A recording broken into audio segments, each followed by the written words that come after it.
The following program is rated TV MAL. It contains strong language and is intended only for mature audiences.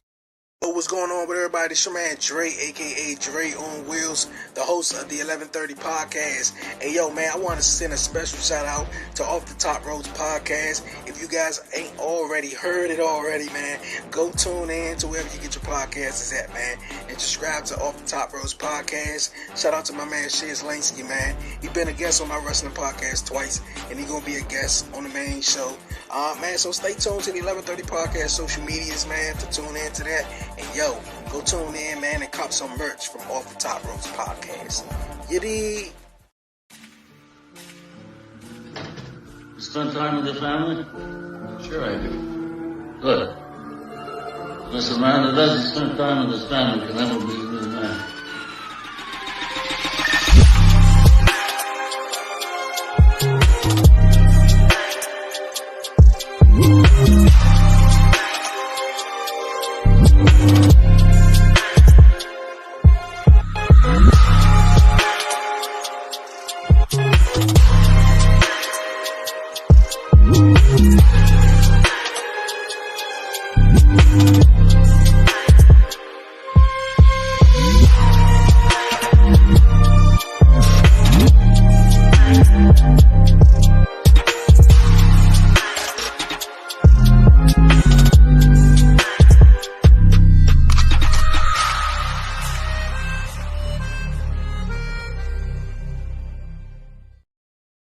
What's up, everybody? Welcome to another brand new episode of Off the Top Rope Podcast. If you know who the hell I am, I'm Blackheart, the head honcho here, Off the Top Ropes Podcast. Thank you guys for tuning in. Thank you guys for following us, showing us the love, support from all the social medias, everywhere that we are on. You can show us very much gratitude, very much appreciation, and the most important love to keep this thing going, man. I'd like to thank you guys from the bottom of my heart. Thank you. For those of you guys who do not know, make sure you hit that like, share, subscribe, and notifications bell here, Twitch, and Facebook groups, and follow us everywhere on the multimedia platforms. We're available on YouTube, Anchor, Google, Breaker, Radio Public, Spotify, Podbean, Audio, Cashbox, Pocket, Stitcher, Pocket Cast, and Cashbox as well, man. And then on top of that, don't forget to go on our websites too, bonfire.com/store/Off the Top Ropes Podcast. On both stores, we got one on Bonfire, and we got one on Teesprings. And also, don't forget to get the slides too, Deco Slides, DECO Slides.com. We got the different color schemes listed in the video below. Yo, make sure that you copy something for you, for your family, for your loved one, you know what I'm saying? Or even as birthday gifts, you know what I'm saying? Make sure that you just grab something. Grab something. That's all that we care about. You know what I'm saying? Once you grab something from us, that technically makes you part of this family over here as well. So, might as well make sure that, you know what I'm saying, you want to be part of the OTTR mob, you know, it's easy, you know, definitely do. I definitely got to grab myself a few more pairs of slides. I definitely got to grab myself a few more pairs of stuff in general anyways, as is. But before we get into the last week of wrestling today, we'll bring in tonight's cabinet involved into this thing. First and foremost, my beloved underboss, Cyber Yeti, is also in the building with me tonight as well. Guys? We got the El Capo, the former two-time OTTR champion, Big Mike, in the building as well. And last but not least, we have the first lady of the podcast here, Char C, also with us in the building. How you guys doing? What's up? What's going on, family? Hey. Everything's everything. I hope you had a good, fantastic week. As always. As always, he says, Cyber. Yeah. Yep. Okay. Yeah. I'm surprised I know when. Well, the main character this week, Edu, she's not with us today. So much I had a lot of funny stuff to try to come at him today. Someone got to be the gimme pick tonight. It might have to be this guy below me over here. It might have to be Big Mike. Nah, sorry, I'm fucking around with you. I'm fucking around with y'all. See, listen, I'm not trying to do that. I'm not trying to do that today, man. Because listen. It's already bad enough that everyone was already talking about the season premiere that we did, and they had a fun time with us. Thank you guys for showing the love and support. And especially, man, this was kind of crazy. You know what I'm Yeah, it's one of those. That would explain it. That was the week. That was the week for us last week. So, you know what I'm saying? What's good, family? Thank you. I'm pretty sure this gotta be either Rob, JP, or Joe from the Irish Whip Podcast. So if it is one of you guys, shout out to y'all over there too, man. We got the bone to pick with y'all, by the way. Yes, I might be going to the February 15th, so please do not ask me over and over again. All right? It's Dukes. Nah, it's definitely not gotta be Dukes. It is Dukes, you know what I'm saying? If it is Dukes, tell him he might be able to still be able to jump on this thing depending on where he's at and anything else. But he might not be. But folks, y'all ready? Y'all ready? Let's go. Dukes, much as we appreciate you, if you know what I'm saying, whatever that you know the deal. The room's always open for you. Oh boy. Back when Raw was good. Shirt's fire, boy. Yeah. Listen, man, brothers and sisters, are you with me? We're gonna start this thing off right. right. Drive this right through your skull. Me and my Temus and my other Temus. Let's go!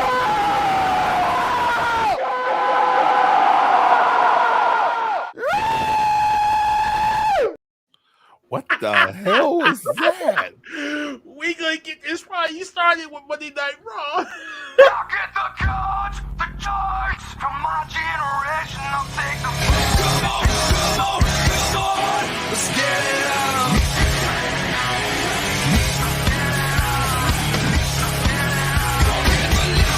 The money, we're in this together and do it all. They said that nothing's forever, and they refuse to see the change in me. Why won't they wake up? Oh man, we're gonna open up with Becky Lynch opening up Monday Night Raw, basically giving a clear settle message to Doudrop. It wasn't for me, you wouldn't be in this situation. Doudrop comes out. I think it was on me. You just fucked up. Wrong place at the wrong time, lady. And of course, another interference by Bianca Belair saying that she should have been facing off against her anyways. Next, we get Liv Morgan coming out and interrupted. 3 interruptions in one opening segment. My God. All 4 of them brawl out, but supposed to be in a tag team match coming up next. And then as the match progressed, the heels went at it, and then you just see, boom, body drop, body slam by Doudrop. 1, 2, 3. The heels win this tag team adversary match. Don't get it. Reggie asks Edge, does he even have a chance? No. Damian Priest talks to Edge next to see about what the hell did he had to do to win against the Royal Rumble. Edge should be himself. Runs into Kevin Owens backstage. He doesn't trust him. Then we kick off the Kevin Owens show coming up next. He introduces his special guest, his best friend, Seth Rollins. Nice suit, Seth. Comes out, talks his shit about Roman, the situation at hand with the Royal Rumble. And if he does win, and somehow, Owens wins, they might face up against each other. Then Damian Priest comes, Via shows up. Via's missing still, haha. Then we get Owens versus Damian Priest. This is how the ending was. Faking up in the injury, hits it with a stunner. 1, 2, 3. And Owens wins this match. Escaping away with his life. Then we get the Alpha Academy graduation ceremony. Otis being the valedictorian. Look at him, look at Bobby Hill. Chad Gable talking up the shit, and then we get an interrupted Riddle in his own cap and gown. There was a recent little letter that he wrote. As Otis tried to come out, try to whip him. RKO from out of nowhere by Randy to Chad Gable. Oh! Academics Galactathon next week. They accept. Then cuts the backstage. Vince McMahon's giving Austin Theory his pet peeve, another run at Finn Balor. Finn Balor versus Austin Theory is next. I like these two. I like the matches that they do present, even though it's short-lived, but it gets straight to the point. The face planter, 1, 2, 3. Austin Theory gets the W. Then we get the Rhea Ripley coming out against going one-on-one with Nikki Ash, but that never happened because why? Carmella and Queen Selena comes out and predicted this a long time ago. I told you so. And right before the match even starts, Nikki Ash beats up the babyface. I don't know how we're going to portray this. Reggie is scared for his life. Reggie versus Omos. Omos is going to torment him and torture him for less than 30 seconds. 1, 2, 3. Omos wins. Maurice, French-Canadian broad, calls out Beth Phoenix. woman to woman, talk to talk, try to plead this match down. Didn't happen. Miz come out of nowhere, disguises himself, jumps Edge, but Maurice hits the back of Beth Phoenix's neck with the purse with a brick inside. Then we get the two tag teams, babyface tag teams, talking to each other before the match. As the match progresses, Montez Ford hits the front smash 1, 2, 3. The babyface wins. Maurice's birthday party is next week, so the Miz got something in store for that. Week 2 of Alexa Bliss's therapy, that doesn't really go very well. But as we see the change in character a little bit more, it's going to be one of those psychotic moments for her, and I can picture it. The main event, Bobby Lashley going one-on-one with Seth Rollins, and at the very end of a good match, the former Hurt Business members get pummeled and beaten down to a crisp. And we think poor Shelton Benjamin getting speared through the barricade. Terrible for these guys. But just as Seth was about to get away scot-free, he gets double super kicked by the Usos. Thank you, Roman, for sending that clear message. Yes, sir. And we are the ones walked out with the heads up high. We are the ones, baby, and that's how we end Monday night. Oh boy, ladies and gentlemen, what's your thoughts about Monday Night Raw? There's not really gonna be no key question this week. There's not really too much happening, so I just gave you guys some thoughts. So thoughts on Monday Night Raw, you guys can go. All right, so first off with Monday Night Raw, overall, I think it was more of like a holding pattern show. They're going to save any key things happening for next week because that's the go home show before the Rumble.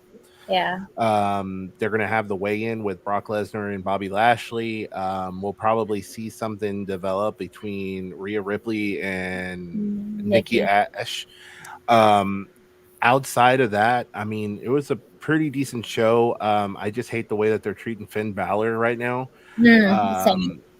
Finn Balor deserves so much more, especially what he did, when he first came up to the main roster and, actually beat Seth Rollins for the first Universal title holder. I mean, but other than that, it was actually pretty decent. I actually watched it the entire time. And to be honest, I didn't get terribly bored of it. So it's a big plus for Raw, let's just see what happens from here.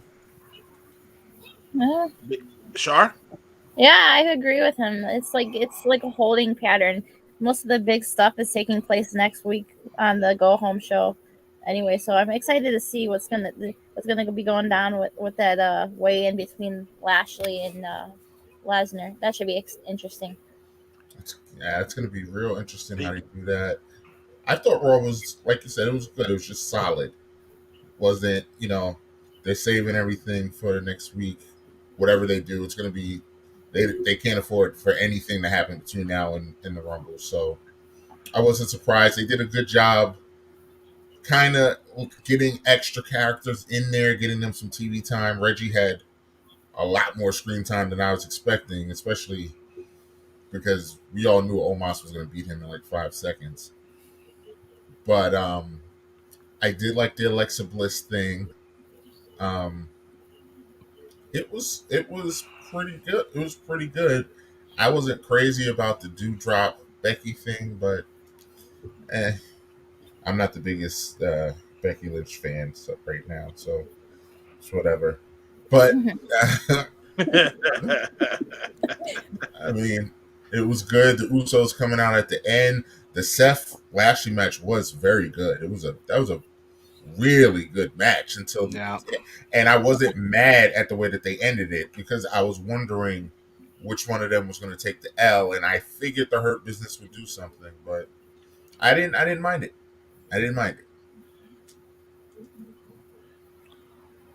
Trash. What? Nah.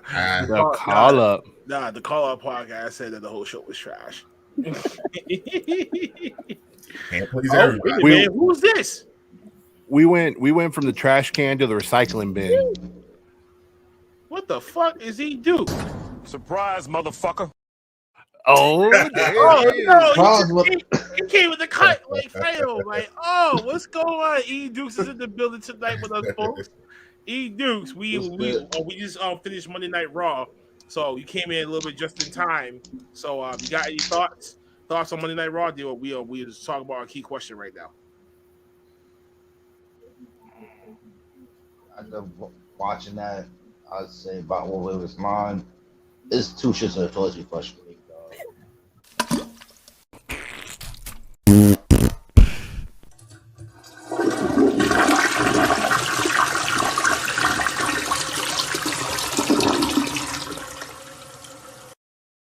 I'm restarting this thing off, right? I know, right? Jeez. Why you giving two shits and a toilet for, son? All day, every day. Oh, okay then. Hey. Exactly. It doesn't matter E what Dukes happens is on Raw. Stone Dukes Cold yeah. versus The Rock could happen on Raw, and you would still say it's trash. Yep. Nah.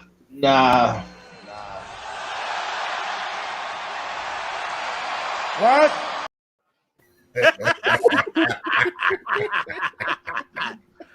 Oh no. Like I said, it's just quality. This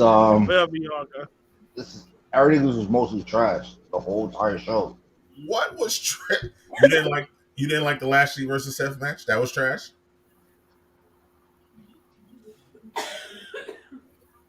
Trash. Ending was trash. If it was a clean match, then I would have been like, all right, everything would have been good. Who How shit you do in a your clean- cereal bowl today, man? Who hurt you? Who on Raw hurt you? Like what happened? What's up, Bianca? How you doing? Who hurt you Nobody. on Raw? God. Nobody. You didn't I like think Kevin he Owens got hurt. Smash? I think he got hurt because Veer still didn't show up. You punked me out. You knocked the wind out of me.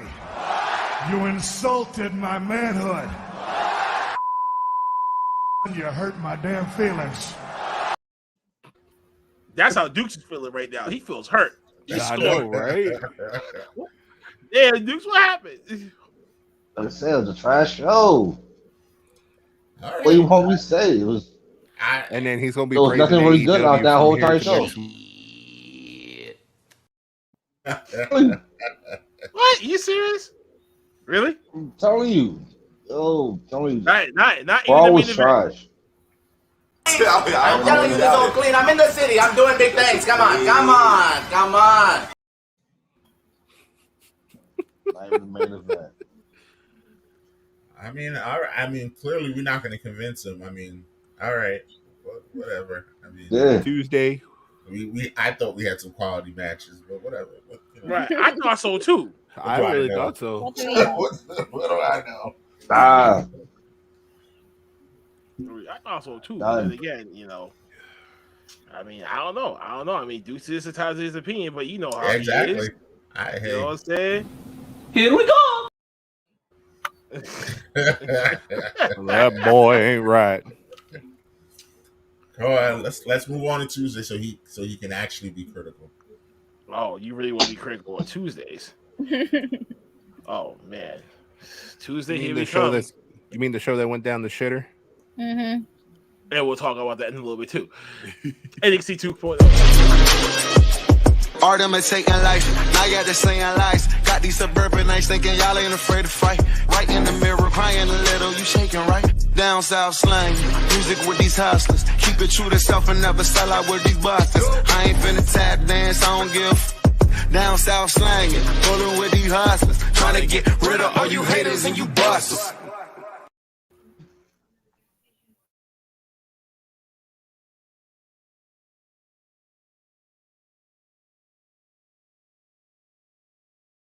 We were with Grayson Waller looking for LA Knight, looking for Grayson Waller. He calls him out, calls him some sucker shit, blah blah blah blah blah. Gets him out.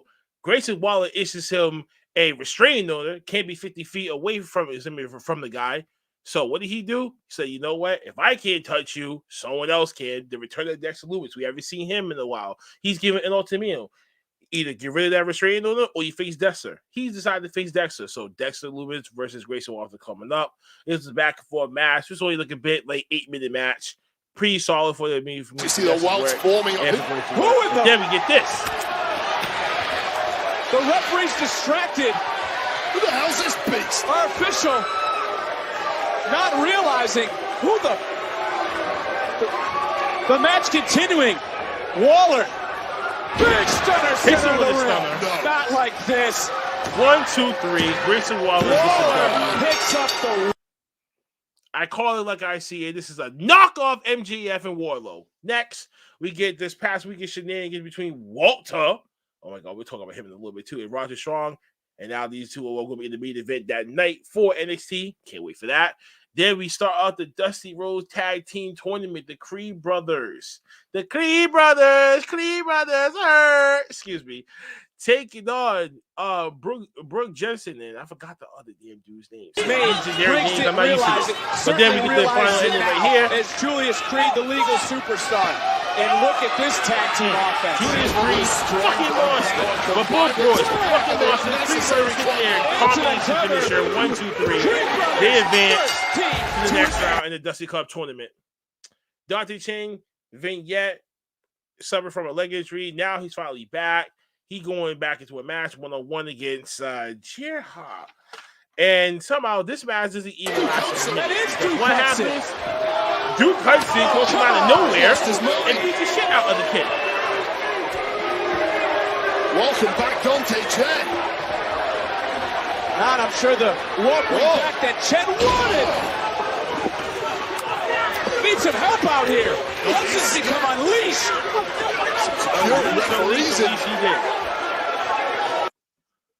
Obviously making a statement. Then Joe Gacy tried to talk to Harlan, growth and development stages. Then they run into Odyssey Jones, who disapproves of the whole shenanigans himself, even though he's injured, so he can't really do anything.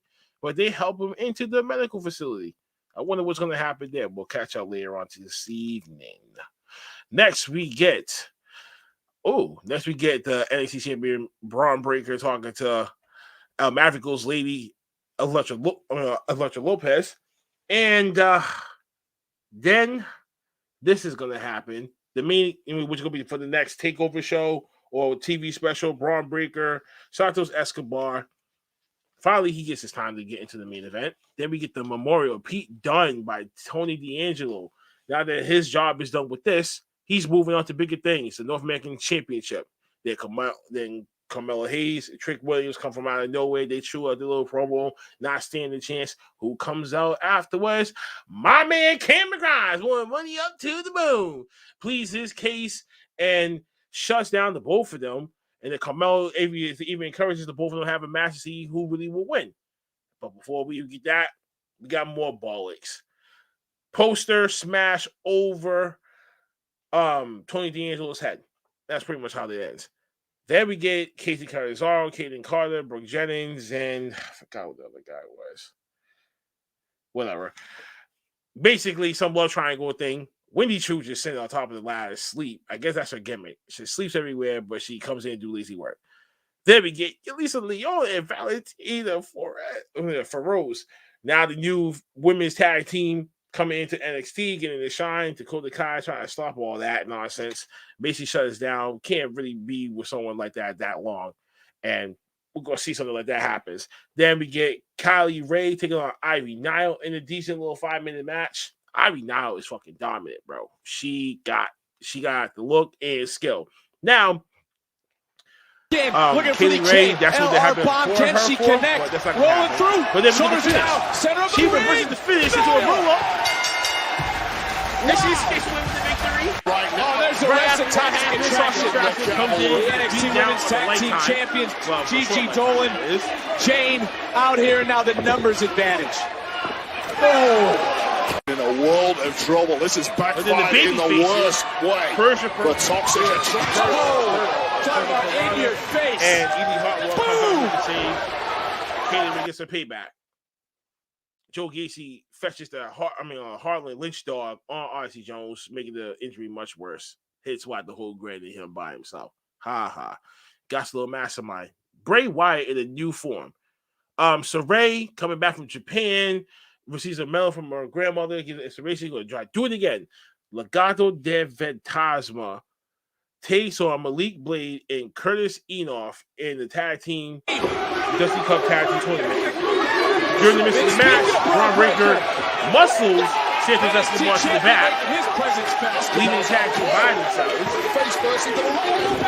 Then we get a roll-up hit. 2, 3. Malik Blade and Curtis Enoff is going to the next round. Shocking.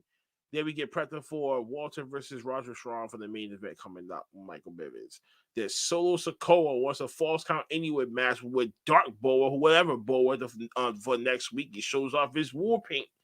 His war paint equaled the fire spit that he suffered from the previous week. So yes, folks, pretty good, decent. But I'm kind of a fan. But then again, I know people would look at me. But then again, I better be careful about what I say about this.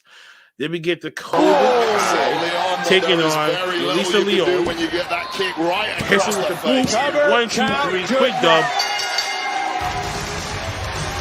But young lady got skills though. I gotta give her credit too. A little bit more work to do when it comes to that.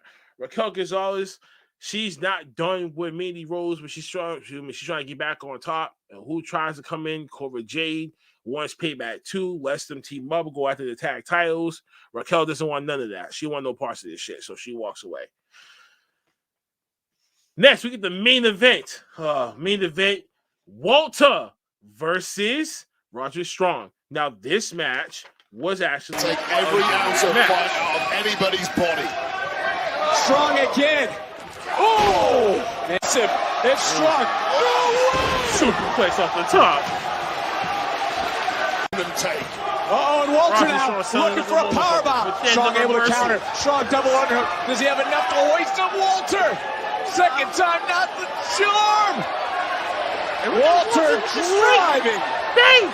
Strong right back into that top turnbuckle. And now taking care of the ring to his advantage. Always in control. Always with power. Second time connects. Walter into the cover. And the ring general stands tall tonight.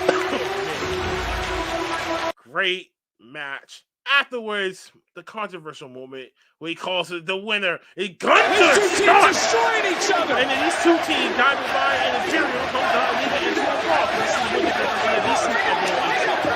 As the show goes off the air. And that was NXT. Key question for you guys is, what are your thoughts on Walter's new name? Well, technically, it's really supposed to be. What are your thoughts on NXT? Okay. That question. Okay, so here's the thing: that name isn't going to stay. He's going to be Walter again here, probably in this coming up week, just due to the simple fact that WWE has dropped the trademark. He is. Thank goodness. Full stop. So once they saw the blowback with the whole Nazi general name, it was ridiculous, and you may want to change that. Key question.